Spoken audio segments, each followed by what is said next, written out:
تو कैसे आप अपने आप को मुसलमान कह सकते हो? मैं ऐसे मुसलमान को मुसलमान मानती ही नहीं कि जो अल्लाह के अहकाम को पीछे रख के अपनी ख्वाहिशात को आगे रखे। मेरी बहनों, मेरे भाइयों, जागो।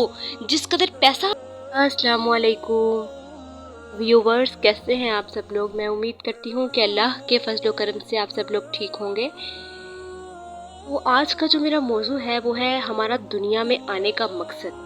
क्योंकि हम सब भूल बैठे हैं कि असल में हम दुनिया में क्यों आए हैं। देखिए, ये कितनी ही अफसोस की बात है कि हम यही भूल गए कि हम इस दुनिया में क्यों आए। तो आपके सामने मैं कुरान पाक की आयत रखती हूँ। क़ाल अल्लाहु ताला फिल कुरआनिल मजीद वल फुरकानिल हमीद व मा खलकनल जिन्ना वल इंसा इल्ला लियाबुदू, कि मैंने जिन्नों और इंसानों को पैदा किया कि वो मेरी इबादत करें। क्या अल्लाह ताला ने बोला कि व मा खलकतुल जिन्ना वल इंसा इल्ला लियाबुदू। तो क्या जिन और इंसान अल्लाह ताला की इबादत कर रहे हैं आज? हरगिज़ नहीं। जिन लोगों को नुकसानात पहुंचाते हैं और जो इंसान है वो अपने मकासद से बहुत दूर जा चुके हैं। कोई इंसान कहता है कि मैं जस्ट अपना करियर बनाने के लिए इस दुनिया में आया हूँ, और अगर किसी और इंसान से पूछा जाए तो वो बोलता है मैं तो जस्ट यहाँ पर मनी इकट्ठी करने के लिए आया हूँ, मुझे बस पैसा चाहिए, इससे ज़्यादा उसे और कुछ नहीं चाहिए। अगर आप उससे डायरेक्टली क्वेश्चन करते हैं कि आप क्यों बनाए गए हैं, तो वो बोलते हैं कि अल्लाह ताला की इबादत के लिए बनाए गए हैं, लेकिन जस्ट वो ऊपर से बोल रहे हैं, अंदर से सिर्फ उनका मकसद और है।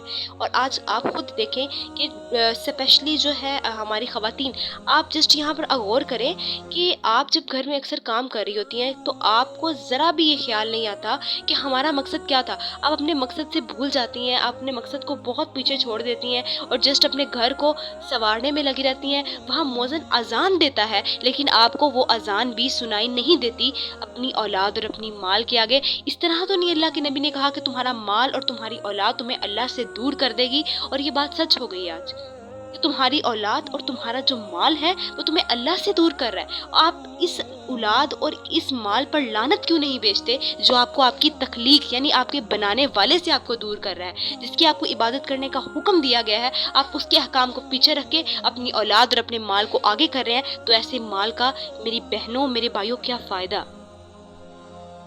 तो कैसे आप अपने आप को मुसलमान कह सकते हो? मैं ऐसे मुसलमान को मुसलमान मानती ही नहीं कि जो अल्लाह के अहकाम को पीछे रख के अपनी ख्वाहिशात को आगे रखे। मेरी बहनों, मेरे भाइयों, जागो। जिस कदर पैसा इकट्ठा करने में मेहनत कर रहे हो ना, अमल इकट्ठे कर लो। मैं आपको ये बात गारंटी से कह सकती हूँ कि रोज़े क़यामत आप पछताओगे कि काश हम अमाल को इकट्ठा कर लेते जिस जस्तजू में हमने पैसे इकट्ठे किए। इन पैसों को इनकी हैसियत के मुताबिक रखो, इनको दीन पे डेवलप और दीन पे अप्लाई नहीं करो। जस्ट अमल जमा कर लो, जितने हो सकते हैं अमल जमा करो, क्योंकि आपके आखिरत में जस्ट अमल ही काम आने हैं। और हमारा दुनिया में आने का मकसद सिर्फ अमल जमा करना है, अल्लाह को राज़ी करना है, अल्लाह के अहकाम को पूरा करना है। और मैं आपको अपनी नेक्स्ट वीडियो में बताऊंगी कि अल्लाह के अहकाम हैं कौन कौन से जिनको हमने पूरा करना है। तो आप हर हाल में सिर्फ अल्लाह के अहकाम को अपने ऊपर लागू करो, ना कि अपनी ख्वाहिशात को। हट जाओ इन अपनी ख्वाहिशात से। मैं आपको ये वॉर्न कर रहा हूँ, मैं कोई वॉर्न करने वाली नहीं होती। अल्लाह ताला ने आपको वॉर्न किया है कि आप जस्ट अमाल जमा करो। मेरी अल्लाह से दुआ है कि अल्लाह ताला हमें ज़्यादा से ज़्यादा अमाल जमा करने की तौफीक अता फरमाए। वाखिर दावाना अनिल हम्दुलिल्लाहि रब्बिल आलमीन। हमारी नेक्स्ट वीडियो का